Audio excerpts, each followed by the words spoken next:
પહેલીવાર ચોમાસું હશે અલગ। આ ચોમાસામાં બ્રેક આવી શકે છે। વરસાદ પડવાની પેટર્ન હશે અલગ। ક્યાંક છાંટા તો ક્યાંક મધ્યમ વરસાદ થઈ શકે। જુલાઈ ઓગસ્ટમાં પણ જળબંબાકાર થઈ શકે। ગુજરાતમાં વરસાદના મંડાણ થઈ ગયા છે। દક્ષિણ ગુજરાત સહિતના વિસ્તારોને ચોમાસું ભીંજવી રહ્યો છે, ત્યારે ચોમાસાને લઈને અંબાલાલ પટેલે ચોંકાવનારી આગાહી કરી છે। અંબાલાલ પટેલે અનુમાન કર્યું છે કે આ ચોમાસામાં બ્રેક આવી શકે છે। વરસાદ પડવાની પેટર્ન અલગ અલગ હશે। ક્યાંક છાંટા તો ક્યાંક મધ્યમ વરસાદ થશે। પવનની ગતિ સાથે 2.5 ઇંચ સુધી વરસાદ થઈ શકે। અંબાલાલના મતે આ નિરંતર ચોમાસું ન હોઈ શકે। 21 જૂન બાદ નિરંતર ચોમાસું આવી શકે છે, જે બાદ અણધાર્યા વરસાદથી કેટલોક ભાગ જળબંબાકાર થઈ શકે।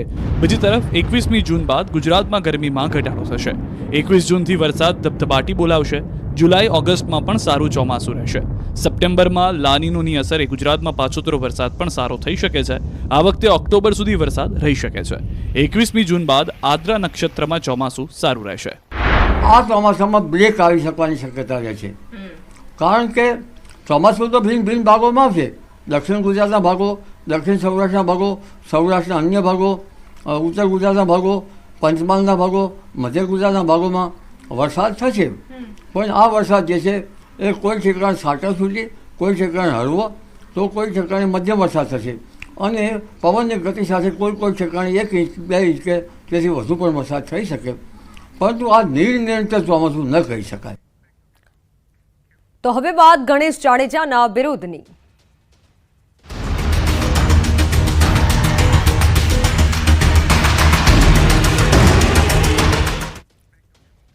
ગોંડલમાં ગણેશ જાડેજાના વિરોધમાં રેલી કાઢવામાં આવી છે। જૂનાગઢથી નીકળેલી આ રેલી ગોંડલ પહોંચી છે। મહત્વનું છે, NSUIના પ્રમુખના પુત્રનું અપહરણ કરી મારવા મામલે ગોંડલના ધારાસભ્યના પુત્ર ગણેશ જાડેજાના વિરુદ્ધમાં રેલી નીકળી છે।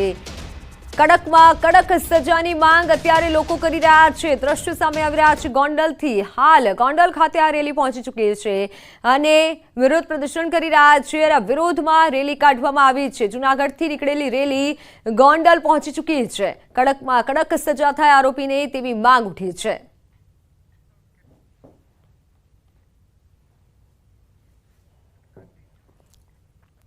ગણેશ જાડેજાના વિરોધમાં ધોરાજીમાં પણ બાઇક રેલી યોજાઈ। ધોરાજી શહેર અને તાલુકાના અનુસૂચિત જાતિ સમાજના લોકો બાઇક રેલી સ્વરૂપે ગોંડલ જવા રવાના થયા।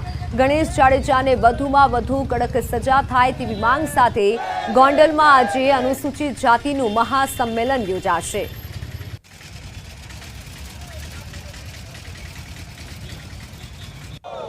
દલિતો ઉપર અત્યાચાર થાય છે, અત્યાચારની વિરુદ્ધમાં છે, ગુંડાગર્દીની વિરુદ્ધમાં છે, અને જે લોકો કાયદો પોતાના ખિસ્સામાં લઈને ફરે છે એના વિરુદ્ધમાં છે।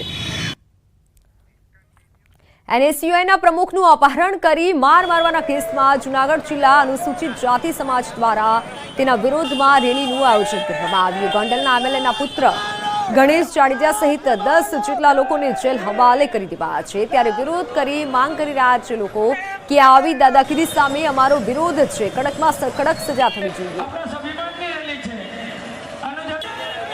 જૂનાગઢથી બાઇક રેલી લઈ અને અમે જૂનાગઢથી બાબા સાહેબના સ્ટેચ્યુએ ફૂલહારવિધિ કરી સીધા અમે અહીંથી વડાલ જવાના। ક્યાંક વિરોધ તો ક્યાંક સમર્થન પણ થયું છે। ગોંડલ APMC માર્કેટ ગણેશ જાડેજાના સમર્થનમાં સજ્જડ બંધ રાખવામાં આવ્યું। યાર્ડના વેપારીઓ તેમજ કમિશન એજન્ટોએ પણ સમર્થન આપ્યું। જૂનાગઢ જિલ્લાના અનુસૂચિત જાતિના પ્રમુખના દીકરાનું અપહરણ કરી મારવાના કેસમાં ધારાસભ્યના પુત્ર ગણેશ જાડેજા સહિતની ધરપકડ કરવામાં આવી છે અને જેના રિમાન્ડ પણ માંગવામાં આવ્યા હતા। ત્યારે કોર્ટે રિમાન્ડ નામંજૂર કરી જેલ હવાલે કરી દીધા છે। ત્યારે ગોંડલ APMCના ચેરમેન કહી રહ્યા છે કે ગોંડલના ગણેશ જાડેજા પર ખોટો આરોપ કરવામાં આવી રહ્યો છે। જે રીતે ગોંડલના ગણેશભાઈની છબી ખરડાવવાના પ્રયત્નો થઈ રહ્યા છે, એના માટે આજે સમગ્ર ગોંડલના લોકોએ નિર્ણય લીધો છે। એમાં તમામ અમારા ગોંડલ માર્કેટિંગ યાર્ડના વેપારી, અમારા મજૂર ભાઈઓ, અમારા કમિશન એજન્ટ ભાઈઓ અને ગોંડલના લોકોએ નિર્ણય લીધો છે કે ગણેશભાઈ સામો કાંઈ પ્રશ્ન હોય તો એ ગણેશભાઈનો પ્રશ્ન નથી, સમગ્ર ગોંડલનો પ્રશ્ન છે। એના માટે આજે ગોંડલને બંધ પાડવામાં આવ્યું છે।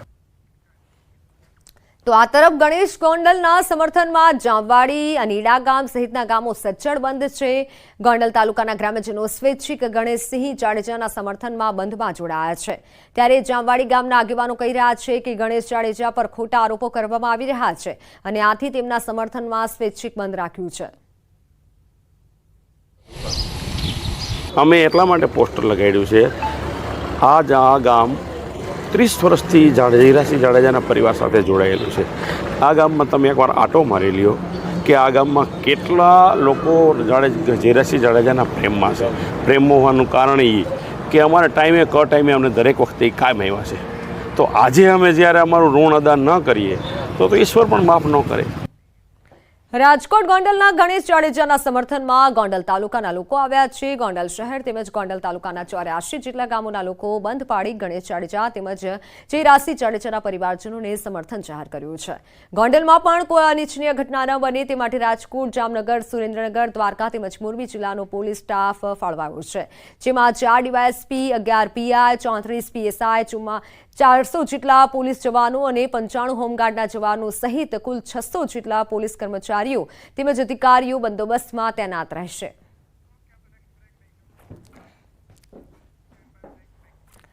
તો હાલ સમાચારોમાં સમય થયો છે વિરામનો.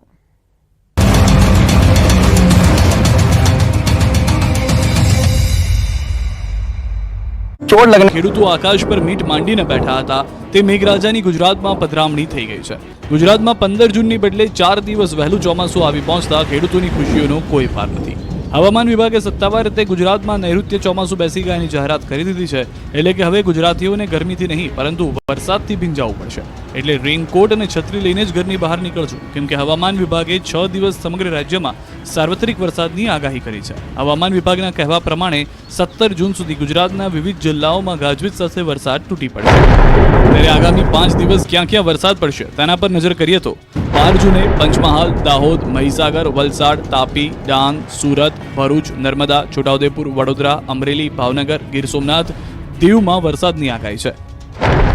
13 જૂને સાબરકાંઠા, ગાંધીનગર, અરવલ્લી, ખેડા, અમદાવાદ, આણંદ, પંચમહાલ, દાહોદ, મહીસાગર, વડોદરા, છોટાઉદેપુર, નર્મદા, ભરૂચ, સુરત, ડાંગ, નવસારી, વલસાડ, તાપી, દમણ, દાદરા નગર હવેલી, અમરેલી, ભાવનગર, ગીર સોમનાથ, દીવમાં વરસાદની આગાહી છે. 14 જૂને સુરત, ડાંગ, નવસારી, વલસાડ, દમણ, દાદરા નગર હવેલી, અમરેલી, ભાવનગર, ગીર સોમનાથ, દીવમાં વરસાદની આગાહી છે. 15 જૂને સુરત, ડાંગ, નવસારી, વલસાડ, દમણ, દાદરા નગર હવેલી, અમરેલી, ભાવનગર, ગીર સોમનાથ, દીવમાં વરસાદની આગાહી છે.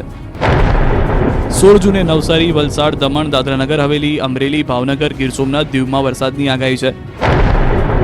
17 જૂને નવસારી, વલસાડ, દમણ, દાદરા નગર હવેલી, અમરેલી, ભાવનગર, ગીર સોમનાથ અને દીવમાં વરસાદ વરસી શકે છે. South west monsoon south Gujarat के में प्रवेश कर गया है.